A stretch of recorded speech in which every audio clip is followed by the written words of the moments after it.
이틀 전이었습니다. 더불어민주당 문진석 원내수석 부대표와 김남국 대통령 국민 디지털 소통 비서관 이 두 사람 사이에 문자 메시지가 오갔고 이게 언론사 카메라에 포착이 됐죠.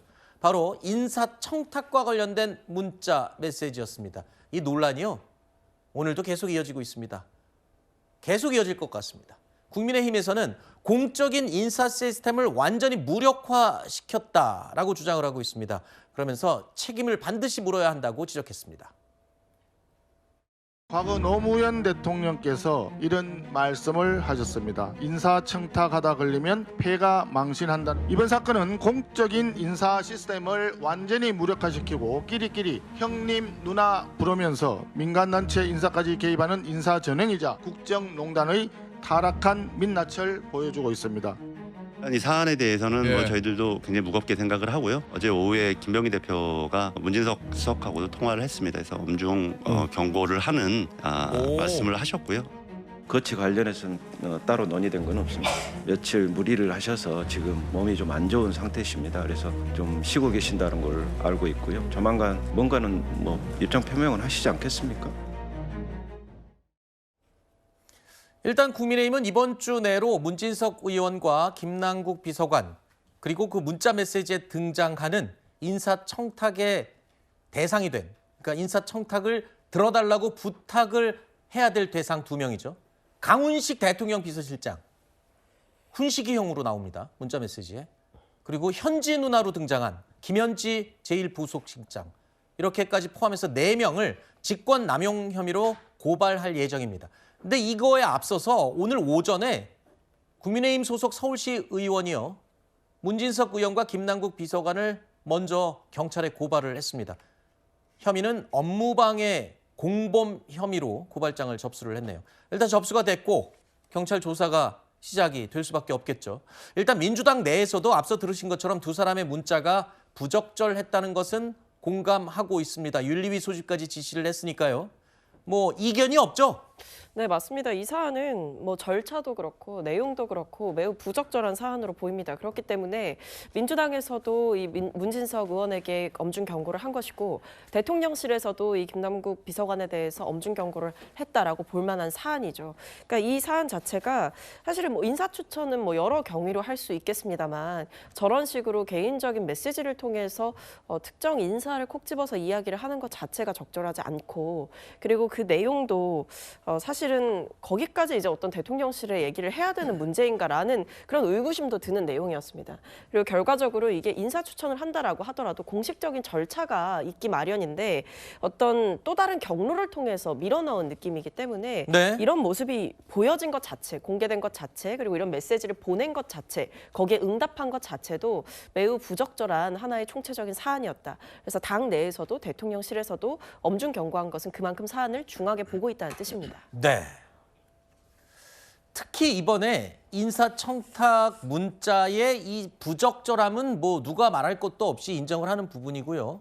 그리고 그 대상이 받는 사람이 대통령 비서실장이 포함되어 있습니다. 대통령의 인사를 이 옆에서 조언하고 관여할 수 있는 사람이어서 문제가 되는 것도 있지만 더 논란이 되는 게 바로 김현지 제1부속실장의 인사 개입 논란입니다. 안 그래도 실세다. 이재명 정부의 인사권을 다 쥐고 흔드는 사람이 김현지다. 이런 식으로 국민의힘의 공격을 안 그래도 받아왔었는데 여기에 또 김남국 의원의 문자 메시지에 현지 누나로 등장을 한 겁니다. 어제 국회 운영위에서요. 국민의힘 의원들은 이 김현지 실장이 이재명 정부의 실세라는 걸 완전히 입증한 거 아니냐라고 지적했습니다. 김현지 씨가 사실상 이 정권의 실세라는 것을 김남국 비서관이 증명을 했습니다. 대통령께 건의를 드리고 싶습니다. 김현지 씨가 실제로 인사 개입을 하고 인사를 하고 있는 주체라면 차라리 망발을 일삼는 최동석 인사혁신처장을 물러나게 하고 김현지 씨를 인사혁신처장으로 임명하십시오. 민주당의 문진석 간사님은 지금 어디 가셨습니까? 어제 최고전원 현지 누나한테 인사청탁하다 들켜서 지금 현지 누나한테 조인트 가이로라도 가신 겁니까 지금? 어디 가신 겁니까? 책임 있으신 분이 여기 나오셔야 됩니다. 동료 의원 이 김현지 제1부속실장을 향한 국민의힘의 공세는 오늘도 계속 이어졌습니다. 김현지 실장이 원조 친명 인사들도 한 수 접는 위세다라고까지 표현이 나왔습니다. 잠시 국민의 시야에서 사라졌던 애지중지 현지 누나 김현지 부속실장 전 총무비서관이 다시 화려하게 국민 앞에 등장했습니다. 더구나 이 문자 메시지를 주고받은 두 사람은 세간에서 이재명 대통령의 핵심 측근으로 불리는 이른바 원조 친명 7인회로 분류됩니다.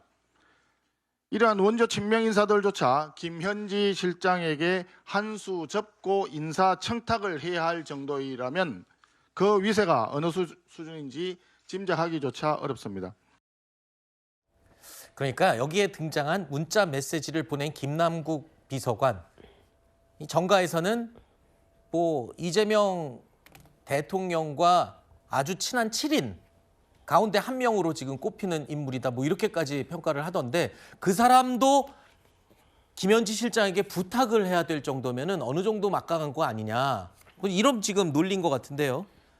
문재인 정부 청와대에서 근무했던 박수현 대변인, 이런 또 이야기를 했습니다.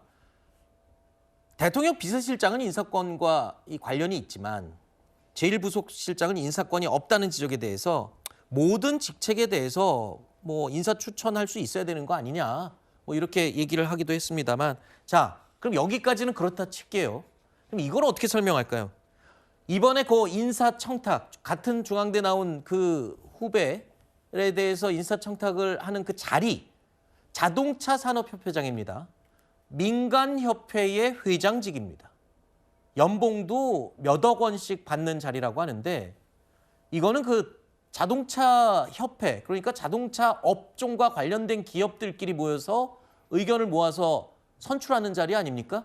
여기 대통령실에서 임명하는 자리예요? 민간단체잖아요. 네. 협회이기 때문에 민간단체에서 이사회를 통해서 임명을 하는 자리이기 때문에 저기까지 어쨌든 안 되라는 얘기가 안 오잖아요. 그거는 우리가 관여할 수 있는 자리가 아니야. 그러니까 인사 대상자를 우리가 선별하거나 추천할 수 있는 자리가 아니야. 이렇게 얘기 나오는 게 아니고 그냥 하겠다라고 하잖아요. 그러니까 첫 번째 문제가 그건 거고, 두 번째는 이제 문진석 의원이 그렇게 얘기합니다. 내가 얘기하면 가무실장이 안 들어줄 것 같으니까 네가 얘기해줘 이거잖아요. 근데 네가 얘기해줘 그랬더니 그때 김현지 부속실장 얘기가 나옵니다. 그렇죠. 그러면 강훈식 실장 입장에서 보면 김현지 실장을 통해서 간접적으로 추천이 되면 들어줄 수밖에 없는 상황이라는 거를 저희가 그렇게 오해할 수가 있잖아요. 그렇죠. 그 말은 뭐냐면 문진석 원내 수석 부대표 얘기도 통하지 않는 그런 자리에 대해서, 그런 현상에 대해서 김현지 부속실장이 얘기하면 될 수 있구나. 이 정도로 김남국 등 용사 청와대 내부의 대통령실 내부에서는 인사에 대한 인식이 그렇구나. 이거 하고, 문진석 의원은 김현지 씨를 얘기하지 않아요. 그런데 김남국 대통령실에 있는 사람이 얘기를 합니다. 먼저 얘기를 꺼내죠. 그 말은 뭐냐면 밖에서는 그렇게 오해하고 김현지 실장한테 얘기해줘 이렇게 할 수 있죠. 네. 그분이 혹시나 영향이 있다고 믿고. 네. 근데 그거는 뭐 착각할 수 있다고 봐요. 그런데 대통령실에 있는 비서관이 그 김현지 실장 얘기를 합니다. 훈식이 형한테 얘기해줘 그랬더니 내가 현지 누나한테도 얘기해줄게. 그러니까요. 이렇게 된 거죠. 결국 뭐냐면 김현지 실장에 대해서 문진석 의원이 얘기도 안 했는데 네. 그 대통령실 내부에 있는 비서관이 그런 얘기를 꺼냈다는 거는 이미 암암리에 김현지 실장이 인사에 어느 정도 영향력이 있다는 거는 본인들도 알고 있다는 거잖아요. 네. 그렇다면 저는 몇 가지에 대해서 대통령실에서 해명을 해야 된다. 첫 번째는 인사에 개입하고 있는지 여부. 네. 두 번째는 총무비서관에서 부속실장으로 오게 된 계기가 국회에 안 나오기 위해서잖아요. 네. 근데 그건 적정한 인사권이고 원래 예정됐던 인사라고 해명이 있었어요, 강훈 실장이. 그럼 왜 지금 총무실장처럼 인사에 관여하고 있다면 그건 국민을 우롱한 거잖아요. 네. 국민한테 보고하러 안 나오기 위해서 마치 껍데기만 그렇게 부속실장의 역할로 바꾼 것뿐이 안 되잖아요. 네. 이 몇 가지에 대해서는 경고했다가 아니고 해명하고 인사조치할 일 있으면 해야 된다 이렇게 생각합니다. 하실 말씀 있으세요? 네, 뭐 일단은 이 김현지 실장의 이름을 거론했다라는 것 자체가 제가 봤을 때도 좀 부적절하다라고 생각합니다. 네. 뭐 인사를 다루거나 혹은 사실 이 회장 자리 자체도 대통령실에서 할 수 있는 인사인지 좀 의문스럽기는 해요. 의문이 아니라 아니잖아요. 그렇습니다. 민간협회입니다. 네, 여기에 네. 대해서 그냥 뭐 추천을 하겠다라고 화답을 한 그 비서관의 답변도 이해가 잘 되지 않지만, 어쨌든 이 김현지 실장에 대해서 이제 강훈식 비서실장께서 충분히 국회에서 말씀을 하셨잖아요. 본인에게 그런 이런 일이 없도록 하라고 주의를 했고 네. 앞으로 걱정하실 만한 일이 없다라고 이야기를 하셨기 때문에 네. 장훈식 실장께서 이 부분에 대해서 대통령실 내의 기강을 다시 네. 한번 바로잡는 계기로 삼으시리라고 생각합니다. 알겠습니다. 그럼 김현지 실장은 좀 억울한 건가요? 김남국 비서관 때문에 당한 건가요? 어떻게 보면 뭐 언급이 거기서 됐기 때문에 사실 네. 김현지 실장은 뭐 아마 영문도 모르고 있다가 언급이 되지 않았을까 싶습니다. 뭐 이 내용이 지금 알겠습니다. 전달된 상황도 아닌 것으로 보이기 때문에요. 알겠습니다. 어쨌든 야당의 공격은 더 강해질 수밖에 없는 명확한 근거가 생겨버렸습니다.